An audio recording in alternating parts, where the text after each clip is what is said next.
오늘은 사순절 39번째 날 4월 7일입니다. 오늘 말씀의 주제는 회피하지 말고 진리로 가라이며 성경 본문은 누가복음 23장 4절에서 7절입니다. 성경을 봉독해 드리겠습니다. 빌라도가 대제사장들과 무리에게 이르되 내가 보니 이 사람에게 죄가 없도다 하니 무리가 더욱 강하게 말하되 그가 온 유대에서 가르치고 갈릴리에서부터 시작하여 여기까지 와서 백성을 소동하게 하나이다. 빌라도가 듣고 그가 갈릴리 사람이냐 물어 헤롯의 가날에 속한 줄을 알고 헤롯에게 보내니 그때 헤롯이 예루살렘에 있더라. 유대 지도자들과 사내들인 공회원들은 밤새도록 예수님을 신문한 끝에 결국 신성 모독죄와 내란 음모죄를 씌우는 데 성공했습니다. 예수님을 죄인으로 만드는 데 성공한 그들은 이제 예수님을 이끌고 로마 총독인 빌라도에게 갔습니다. 이 당시 유다는 로마의 식민지였던 터라 누군가를 사형시키려면 로마의 허락을 받아야 했기 때문입니다. 그렇게 빌라도 앞에 도착한 공회원들은 예수님을 고발합니다. 우리가 이 사람을 보매 우리 백성을 미혹하고 가이사에게 세금 바치는 것을 금하며 자칭 왕 그리스도라 하더이다. 이들의 주장은 명백한 거짓말이었습니다. 그런데도 빌라도는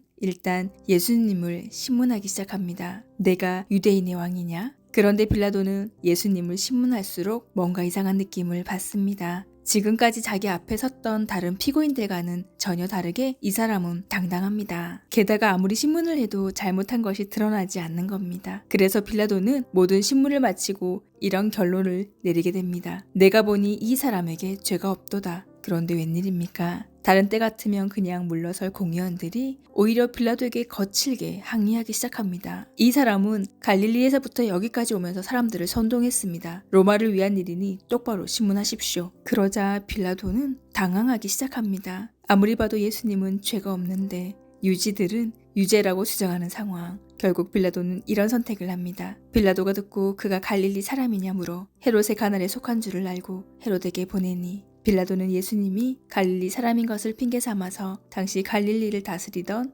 헤롯에게 예수님을 떠넘깁니다. 빌라도는 예수님에게 잘못이 없다는 것을 확신했지만 정치적인 계산 앞에서 바른 길을 외면하고 회피한 것입니다. 사실 인간적으로 보면 빌라도는 잘못이 없습니다. 예수님은 갈릴리 사람이니 그 처분을 헤롯에게 넘기는 것은 합법적인 결정이고 유대 지역의 총책임자로서 지역 유지들의 뜻을 고려하는 것도 이해할 만합니다. 그러나 과연 하나님은 어떻게 생각하실까요? 사도신경은 이렇게 말합니다. 본디오 빌라도에게 고난을 받으사 하나님은 예수님의 고난에 빌라도가 책임이 있다고 말씀하십니다. 아무리 그가 항변해도 하나님은 빌라도를 예수님을 죽인 죄인으로 보고 계십니다. 무엇이 문제였습니까? 진리가 보일 때 인정하지 않고 회피한 모습이 그를 하나님 앞에 죄인 오답의 인생으로 만든 것입니다. 혹시 이런 빌라도의 모습이 우리의 모습은 아닙니까? 누구나 기본적으로 진리대로 살아야 한다는 것을 잘 압니다. 그러나 우리는 종종 그 진리를 회피합니다. 바쁘다는 이유로, 손해를 보기 싫다는 이유로, 다음에 하면 된다는 이유로 우리는 종종 그 진리를 외면하고 회피하고 거부합니다. 그러면서 하나님은 다 아시니까 스스로 합리화하고 위로합니다. 하지만 진리 앞에서는 어떤 것도 핑계가 될 수 없습니다. 그 어떠한 회피와 외면도 합리화될 수 없습니다. 진리 앞에서 중요한 것은 오직 하나, 진리를 인정하고 어떤 상황에서도 그 진리를 따르는 것입니다. 하나님의 진리 앞에서 빌라도처럼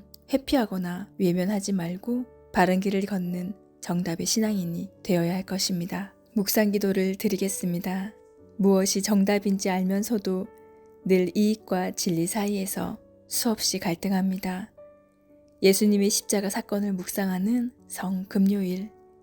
진리를 회피했던 빌라도가 아니라 진리를 따르신 예수님의 길을 가기로 결단하는 하루가 되게 하옵소서.